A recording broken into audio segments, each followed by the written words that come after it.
Danes vam bomo predstavili možnost sodelovanja v pilotni aktivnosti projekta KlimaSafe, v sklopu katere boste imeli možnost pridobiti hiter informativen energetski pregled ter prilagoljena priporočila o ukrepih za obvladovanje izrednih razmer, s katerimi lahko okrepite odpornost vašega podjetja. Najprej pa bi na kratko predstavila projekt KlimaSafe. Res na kratko. Celoten naslov projekta KlimaSafe je obvladovanje ekstremnih podnebnih pojavov in odpornosti, strategije in orodja za energetsko intenzivna mala in srednje velika podjetja. Projekt KlimaSafe je sofinansiran s strani Evropske unije v okviru programa Interreg Italija-Slovenija. In je začel sicer 3. junija leta 2025, bo trajal 24 mesecev, sledi specifičnim ciljem programa 2.4 oziroma spodbujanje prilagajanja podnebnim spremembam in preprečevanja tveganja nesreč ter odpornosti ob upoštevanju ekosistemskih pristopov. Cilj projekta KlimaSafe pa je odgovoriti na vse pogostejše in intenzivnejše ekstremne podnebne pojave, kot so vročinski valovi, pozebe in poplave, ki vse bolj obremenjujejo lokalno gospodarstvo na čezmejnem območju med Italijo in Slovenijo. Projekt KlimaSafe se osredotoča na izzive malih in srednje velikih podjetij, ki se morajo hitro prilagajati tako v svojih procesih kot v operativnih strategijah, da se učinkovito soočijo z izrednimi podnebnimi razmerami. In naš skupen izziv je to, da to ranljivost preoblikujemo v priložnost za krepitev gospodarskega in družbenega tkiva. Zato v projektu povezujemo tehnološke inovacije, strateško načrtovanje in čezmejno sodelovanje z jasnim ciljem trajnostne rasti. Skupni znesek projekta je 995.208,38 evrov, budžet SSR pa znaša 796.166,70 evrov. V projektu je vključenih 6 partnerjev na čezmejnem območju med Italijo in Slovenijo. Torej, vodilni partner projekta je Slovensko deželno gospodarsko združenje s Trsta, potem pa imamo še ostali 5 partnerjev, ki so Komet s Furlanije Julijske krajine, Obrtno-podjetniška zbornica Slovenije, podjetje Istrim, Goriška lokalna energetska agencija iz Nove Gorice ter Primorski tehnološki park. Imamo pa še 6 pridruženih partnerjev in ti so ANCI Veneto, CNA Veneto, Konsorcij za industrializacijo iz Pordenona, Območna obrtno-podjetniška zbornica iz Nove Gorice, Inštitut za varstvo pri delu in varstvo okolja v Mariboru in Območna obrtno-podjetniška zbornica iz Ajdovščine. To je bilo na kratko glede projekta KlimaSafe. Sedaj pa pustim besedo gospe Marti Stopar iz Goleje, ki nam bo predstavila indeks podnebnega tveganja in digitalna platforma, ki sta bila razvita v okviru projekta. Prosim, Marta. Hvala, Ingrid. Lep pozdrav vsem tudi z moje strani. Kot sem bila že napovedana, sem Marta Stopar iz agencije Goleja. Predstavila vam bom indeks podnebno-energetskih tveganj ter pripadajočo digitalno platformo. Avtor tega indeksa je v bistvu podjetje S3. Namen tega sklopa predstavitve je pojasniti, kako projekt KlimaSafe prehaja od splošnega zavedanja o podnebnih tveganjih k bolj strukturirani oceni njihovih vplivov na mala in pa srednja velika podjetja, zlasti na podjetja z večjimi energetskimi potrebami. Naslednji slajd, prosim. V okviru projekta, en slajd nazaj. Še eden. Nazaj.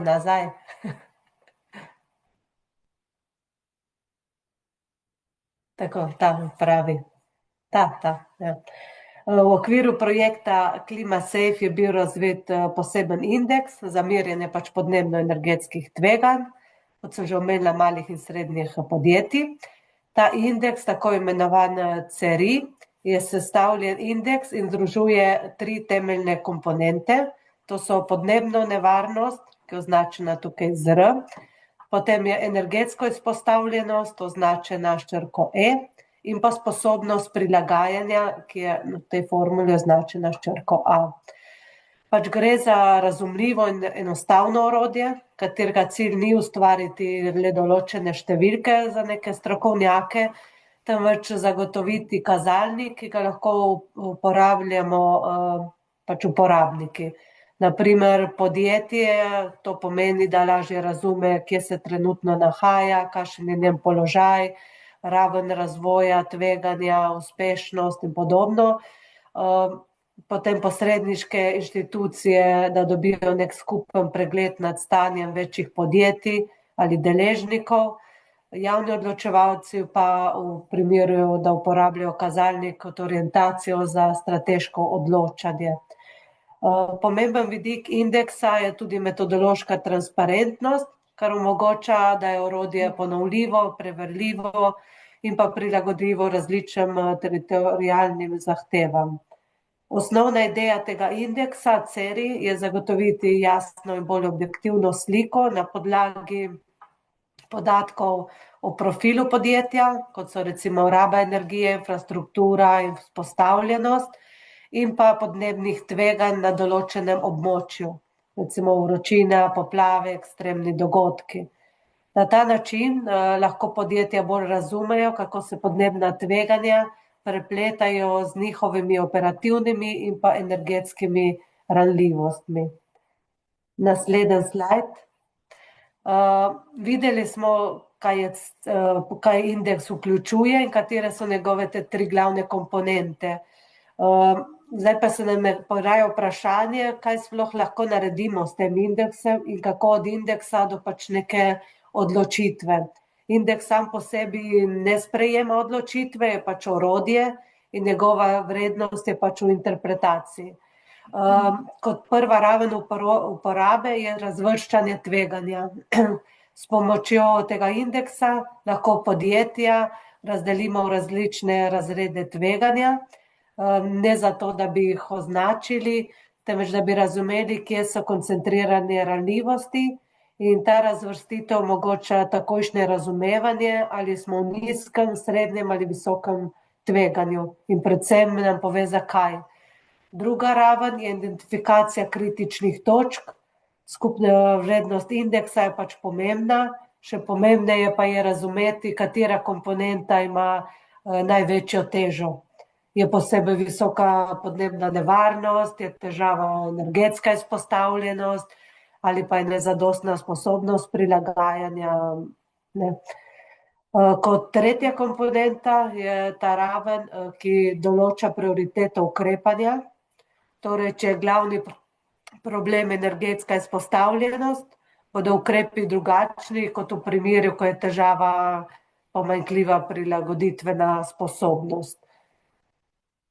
In potem imamo na koncu še najbolj strateški korak, in to je načrt odpornosti. Indeks ni zgolj neki statističen enkraten rezultat, ki bi opisoval stanje v določenem trenutku, temveč neko izhodišče, da za dolgoročno spremljanje sprememb, za učenje in pa usmerjanje nadaljnjega razvoja. Potreben je pač načrt odpornosti, kar pomeni, da se je potrebno določiti cilje zmanjšanja tveganja, načrtovati postopne ukrepe, naložbe in pa spremljati izboljšave. Glavni namen indeksa in celotnega postopka ni zgolj v izračunu ali prikaza rezultatov, temveč v njihovi razlagi. Saj šele razumevanje rezultatov omogoči neko smiselno in utemeljeno odločanje ter možnost, da lahko sprejemamo boljše odločitve.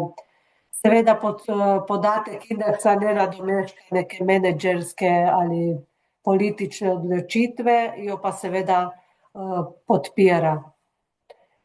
Za male in srednje podjetja indeks pomaga, da tehnične in pogosto abstraktne analize pretvorijo v konkretne poslovne odločitve.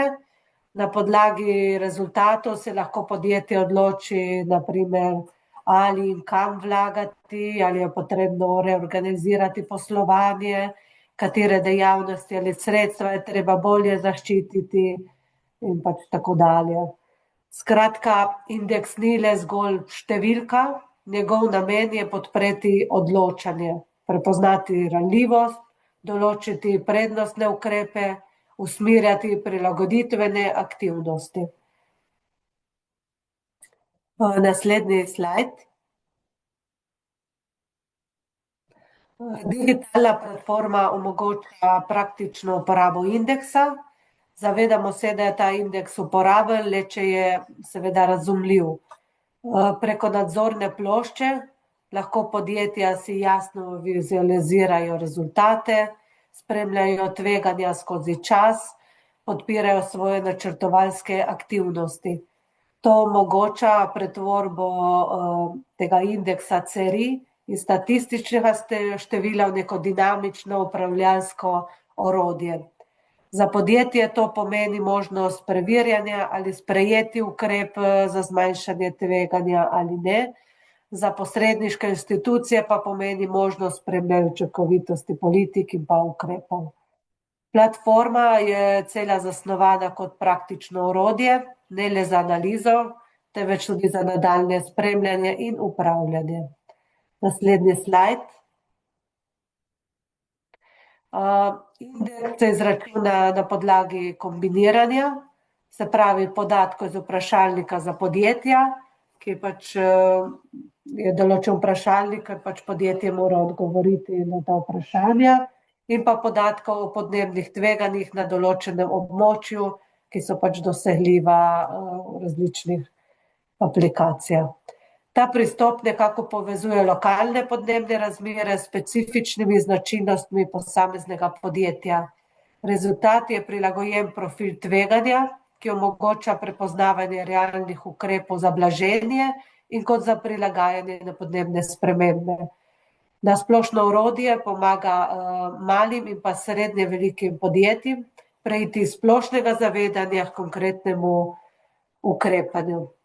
To bi bilo na hitro, naslednji slajd, to bi bilo na hitro vse z moje strani. Hvala.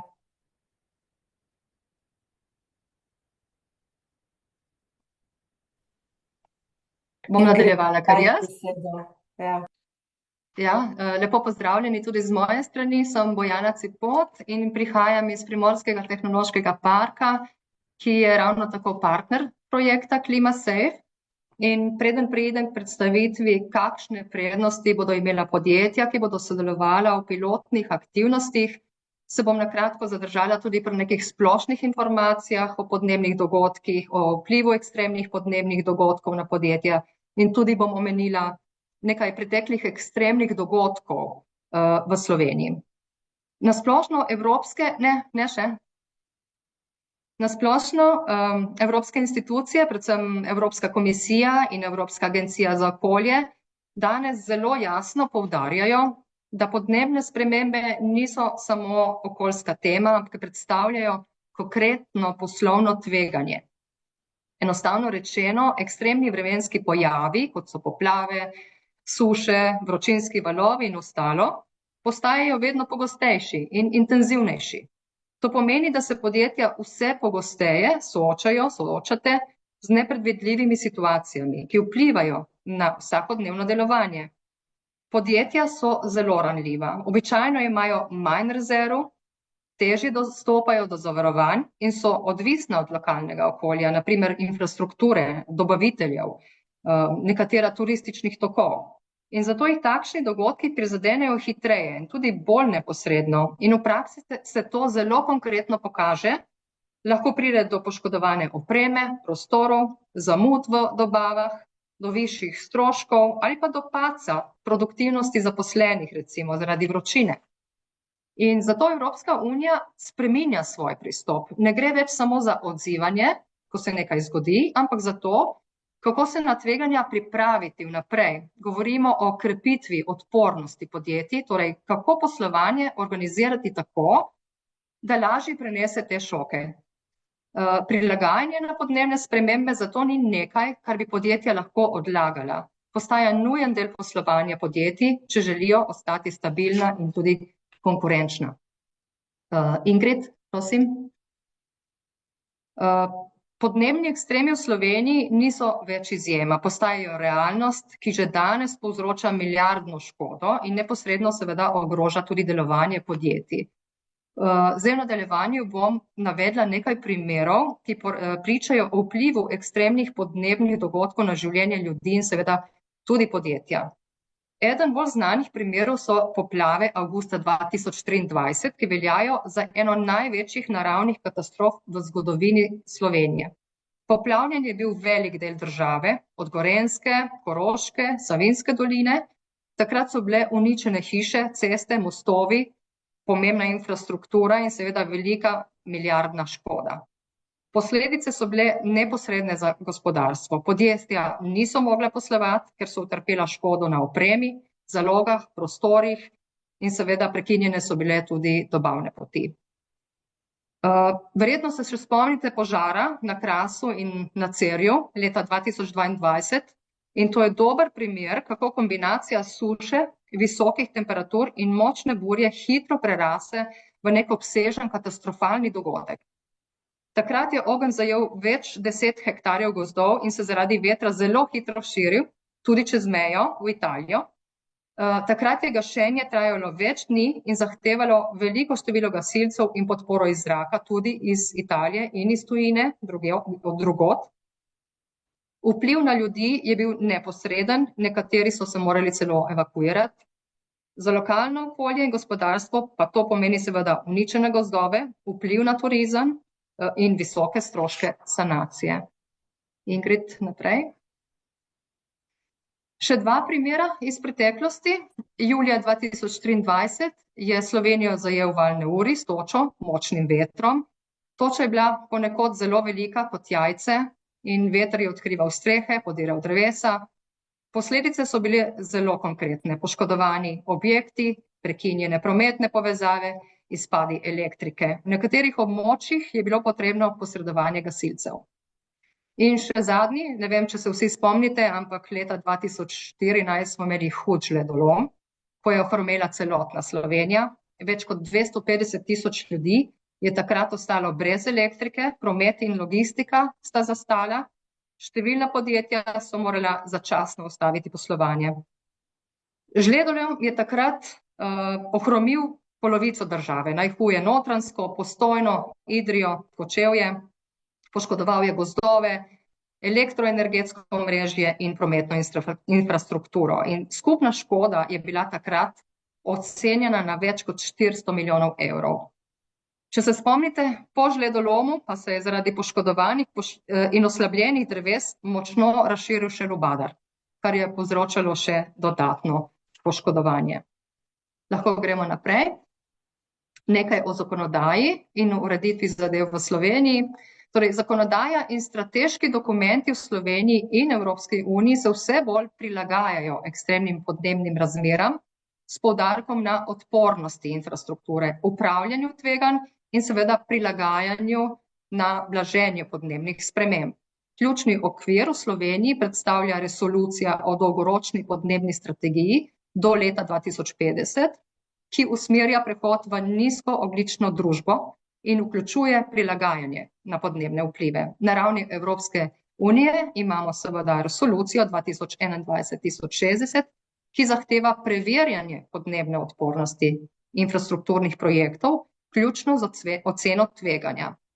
Strokovno podlago v Sloveniji pa zagotavljajo dodatne analize ARSO in seveda dokumenti Ministrstva za obrambo, ki vključujejo tudi intervencijo, tudi vojsko, za delovanje v zahtevnejših razmerah. V Sloveniji je pomoč podjetjem ob ekstremnih podnebnih pojavih urejena kot kombinacija državne podpore in lastnega upravljanja tveganj. Ob večjih ujmah država sprejme interventne zakone, ukrepe, ki vključujejo delno povračilo škode, davčne olajšave, tudi odloge plačil in likvidnostno pomoč, vendar ta pomoč praviloma ne pokrije celotne škode, temveč samo del. Zato podjetja pomemben delež posledic nosijo predvidoma sama. Ingrid, zdaj pa kakšne so prednosti sodelovanja podjetij v našem projektu KlimaSafe? Cilj te pobude je zelo preprost. Podjetjem ponuditi objektivno oceno podnebnih in energetskih tveganj, katerim je podjetje seveda izpostavljeno oziroma bi jim bilo lahko izpostavljeno, ter nekaj konkretnih usmeritev in podjetju prilagojenih priporočil, kako naj ta tveganja zmanjšajo. To mnenje, ta ocena, bo pripravljeno preko spletne platforme, o kateri vam je govorila že Marta iz Goleje, razvilo pa jo je podjetje Estream, ki se ukvarja prav z upravljanjem. Mnenje bo oblikovano na podlagi vaših podatkov, ki jih boste posredovali, torej brez nekih improvizacij in predvsem, bolj ko bodo vaši podatki natančni in točni, bolj bo mnenje odražalo tudi vaše dejanske potrebe. Ingrid, kaj se pa pričakuje od podjetja? Da bi pridobili to oceno, vas bomo preprosto prosili, da izpolnite vprašalnik, ki ga lahko izpolnite in sami in nam ga posredujete izpolnjenega. Druga možnost pa je ta, da se dogovorimo za srečanje, za krajši pogovor, ki bo trajal približno pol ure. Podjetju dejansko ni potrebno nič plačati ali pa kakšnih plačil oziroma administrativnih ovir. Ingrid, naprej. Kakšna vprašanja bomo zastavili podjetjem? Informacije, ki jih želimo pridobiti, bodo na zelo praktičen način zadevale vaše podjetje. Torej, nekaj osnovnih podatkov o podjetju, kaj proizvajate, velikost podjetja, promet, število zaposlenih, proizvodni obrat in seveda porabe energije zunanjih virov in mogoče tudi vaših lastnih. Naprej. Kdo se lahko prijavi? Za sodelovanje je za slovenska podjetja potrebno imeti proizvodni obrat v primorsko-notranjski, osrednjeslovenski, gorenjski, obalno-kraški ali pa goriški regiji. In poleg tega mora biti dejavnost posebej odvisna od neke stalne oskrbe z električno energijo oziroma zaznamovana znatno porabo energije. K prijavam so vabljena seveda tudi podjetja, ki menijo, da so posebej izpostavljena vplivom podnebnih sprememb. Še naprej, kako sodelovati konkretno, zelo na kratko. Za prijavo zadostuje, da do konca meseca junija, torej do 30. junija, izpolnite spletni obrazec. Naprej, kje boste našli prijavni obrazec? Ta obrazec boste našli na neposredni povezavi, ki je tukaj na slajdu navedena, oziroma na spletni strani našega projekta KlimaSafe. Lahko pa seveda zaprosite tudi neposredno pri enem od naših partnerjev, ki so tukaj navedeni, SDGZ URES, Komet, OZS, Estream, Goleja ali pa pri nas v Tehnološkem parku. In še časovni potek. Prijave bomo zbirali do 30. junija, v mesecu juliju in avgustu bodo vloge pregledane in tudi izbrane, v mesecu septembru pa bodo izbrana sodelujoča podjetja prejela obvestilo o izboru, temu pa bodo sledile potem aktivnosti. Tako da preko julija in avgusta med poletnimi meseci vas bomo prepustili poletju. S tem zaključujem predstavitev in to je vse. Hvala lepa. Zdaj pa naprej, mogoče ima kdo kakšno vprašanje, komentar.